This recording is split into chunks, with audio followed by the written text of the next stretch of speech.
The cheese. Yeah. I've been using your cheese, and I'm not saying it because I'm on camera or anything, but we haven't deviated from it.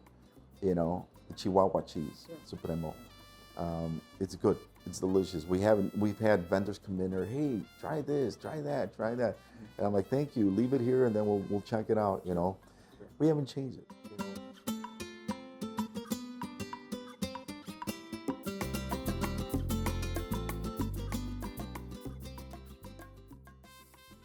Something to be said about street food, And I was just talking to your son not too long ago, and the setup that we have here, it's an open kitchen.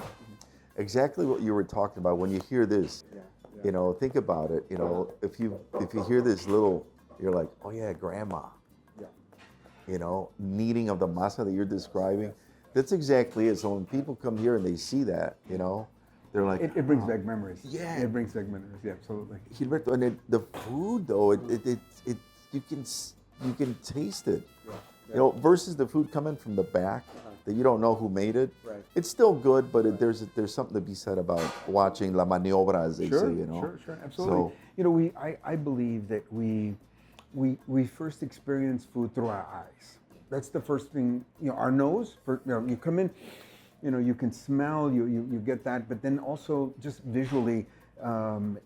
Before you even taste it, you're already experiencing what you're anticipating, and it just helps the overall experience. So I agree with you 100%. I mean, that's kind of the you're using all of the elements. You're 3D here completely. You got all the sounds, the visuals, and then finally the taste that explodes in your mouth and just That's what we wanted, and the team here at Zaragoza, they do a really nice job.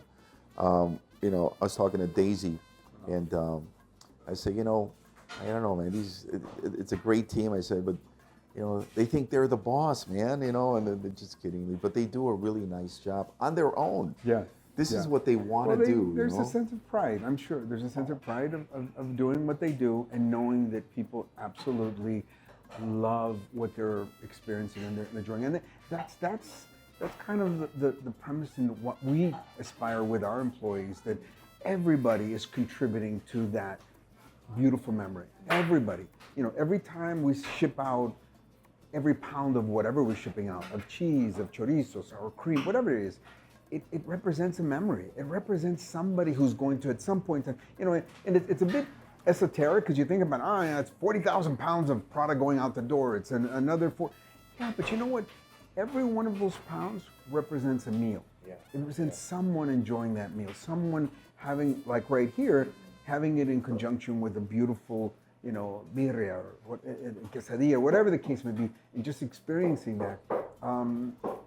It's a good warm feeling, knowing that you're making a difference in someone else's life for just a little bit of a moment. Because life is so difficult, life is hard enough as it is, that to bring a little bit of pleasure to really thousands and thousands of people's, that's a good thing, that's a really good thing, because again, life is hard enough as it is. I mean, we all have to struggle through different things.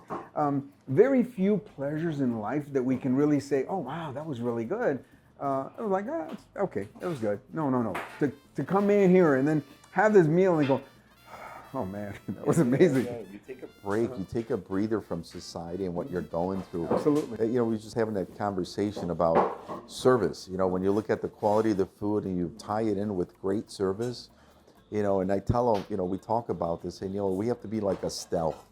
You have to be around, but if they notice you, in a good way, it's good. But if they notice you in a bad way, it's not good. And then the greeting, just being cordial. I don't want to say it in front of her. We have one of our best here. She's like I said, she thinks she owns this place. She talks to everybody like she knows them. Kids, it doesn't matter. And I'm like, wow, I'm so fortunate that like I said, the team that we have, they really display that caring attitude. Which is critical. You go around, not every place is going to give that to you, unfortunately. You're going to go there and you're like, there was something missing, so. And I wholeheartedly agree with you, because at the end of the day, when you go to any restaurant and if you don't feel welcomed, if you don't feel that they really want you to enjoy your experience, you feel it. You know it. I mean, we all have gone to a fast food restaurant. There's sometimes it's such a pleasure when you hear somebody's voice through the speaker, and it's pleasant and it's nice, and you're like, wow, that person. I actually like hearing their voice, and you could hear that they were actually doing it. Perhaps it makes a difference. And then there's like, yeah, how can I help you? What? Oh, okay, I need this, I need that, whatever. We don't have it. We don't have it. But it definitely it makes a big difference. And at the end of the day, but it's also how you as an employer, how do you treat them? I mean, I think that's a fundamental to how they also feel comfortable being able to do what they do and having that, in a sense, ownership of what they're responsible for. No, I think so. When you look at it, at the end of the day, we're all looking just for a little safe haven, a place that you can go to and enjoy. And this little joint that we have here, we've had, pretty interesting people come through here. Artists, musicians, and some politicians as well. People from the local universities and I don't know who they are until they introduce themselves. And one of the things that they say about the team is like, oh my God, this was really, really good service. So that it makes us feel good, but it starts off even with our vendors, the vendors are the same way. Now that I'm sitting here thinking about it, they have the same outlook. They, if something goes wrong with the product, whatever, they're like, fine. Oh, don't worry, we'll switch it off. Kind of like the way the world should be, you know what I mean? Because we're in this together. Absolutely. Absolutely. But things are changing nowadays, and we're trying to kind of go against the current. And in our staff meetings that we have, we say, look, we have to keep swimming upstream. Let's not let ourselves get caught up in everything else. And they have AI now servicing customers, and I'm like, oh my God, But I can see why too, because it's difficult at times to find someone that really and truly cares about offering and delivering some good service along with the quality food. So I understand, absolutely. But I will say, part of the challenge is you do know that on average, restaurants only last about a year at the most. Statistically speaking, that you are an outlier, a complete outlier, because the reality here is you should have lasted maybe a year or 2 years, and that would have been that. You hadn't been in the restaurant business before, so this is a tough industry. This is an incredibly tough industry. You have thin margins. You don't. This is not a we got plenty of room to do all these different things. No. You're in a tough industry. You are in a tough category. I think you're really focusing in on what you really wanted to do. Just that one thing, that one focus, that's one specialty, and allowing you to really resonate in the Chicago market, in the Midwest for that matter, because clearly you have people from all over the Midwest coming here to enjoy this unique experience. No, you're right. It's knowing that afterwards. So 10 years into the business, I was reading a magazine, right? And it says, before you establish a restaurant, these are your qualifications that you need. The first one, you need 10 years of experience, right, in the industry. So I pick up the phone and I call my wife. I said, hey, Norm. Her name's Norma. I said, Norm, we're ready now to open up a restaurant. Because you do feel, without having all this experience, you feel like you're being dropped into a washing machine. A hurricane. I was going to say a hurricane. You're like, literally, a tumbler, and then it spits you out. You're like, oh my God, what just happened? But we've held in there again. The guy upstairs, he's good, so he's helping us keep going. So we got to keep going. Wow. No, well, I congratulate you. I think clearly your focus and your desire to spending those 6 years at basically Jalisco University of Birrieria down there, and going back and forth and feeling really that you needed to really get the nuances, because you're absolutely right. It's not something you're gonna go boom boom. Oh, I'm gonna go learn, and then I'll be back in a week. Yeah, I don't think so. So it took time, took dedication, took a lot of resources, and a lot of faith in really believing. And that's, I think, the significant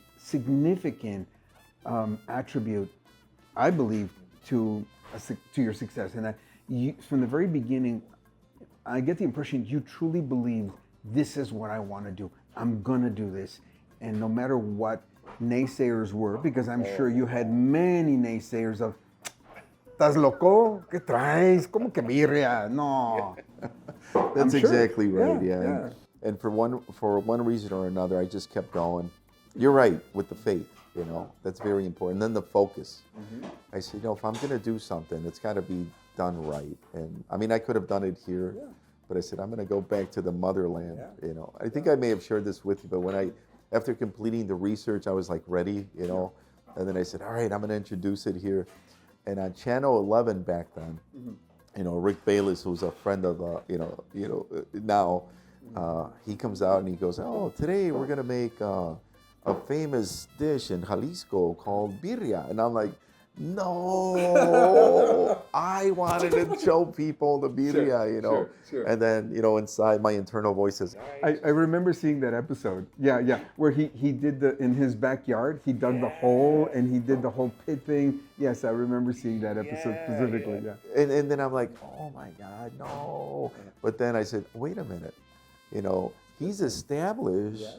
He's opening up. He's like a trailblazer. Absolutely. And that's exactly what happened, because they wrote an article in a magazine, the Guarache de Birria, right? He says, Rick Bayless, and then he says, no one else makes it. And then wait, there's one place. They wrote like half a sentence, Birrieria Zaragoza. That was it, in the address. That's all that you needed. Yeah. That's all that you needed.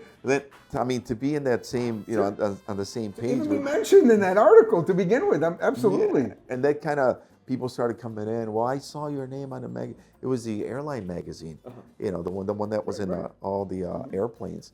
And they started popping in here and trying it. I'm like, all I wanted them to do is pop in. And, I applied the same thing, like the guy, Güero from Carnitas, Yeah. He knows my family out in Michoacán. I have family in Michoacán. But from him, I learned that too, because he goes, ¿Cómo está? Toma. Right away he'd give you a sample. Give you a sample, yeah. And I said, and that's what we do. You know what I mean? Because people, by the time you describe stuff. They have no idea. They have no idea. Try it. Just put it in your mouth. And that's the same philosophy we use with our product as well. Demos, trying that, getting into people's mouths. Because the moment people taste your product, then you don't need to describe it. You just taste it. And that was one of the things that we really pushed very early on within the organization. I really pushed that because it's expensive, but it's something that, without question, being in the stores, and we have our own crew of people that they are our employees. We train them. They are like your personnel here. They're passionate about the product. They know the product inside and out. They talk to consumers about it. They literally, tell them how they can do all these different things with it, and they engage in a conversation. Because they know our product so intimately, and they believe in it, that when they're talking to consumers, it's like they were talking to me. Honestly, I feel that when I'm there and I'm just sitting there and I'm standing there and I'm listening to them, like, damn, you're good. Where did you get that from? That's awesome. Yeah. That's exactly what it is. And I see that, it's interesting. I went to one of those big box stores, right, over the weekend, and they were giving out samples. And they gave un taco doradito, right? And I was like, let me see what this is. And I'm like, it reminded me of exactly what you said. She didn't say anything. She just says, oh, you want to try a taco dorado? I'm like, how Mexican could that be, right? But I took it anyway. Right. And then I'm walking with my friend. He's a business, and I'm like, this is pretty cool, actually. It's not the best, but the fact that the flavor is there, and it kind of supports what you're talking about. Let the food speak for itself, And I remember that. I said, oh, okay, I have to consider that product, so it does work.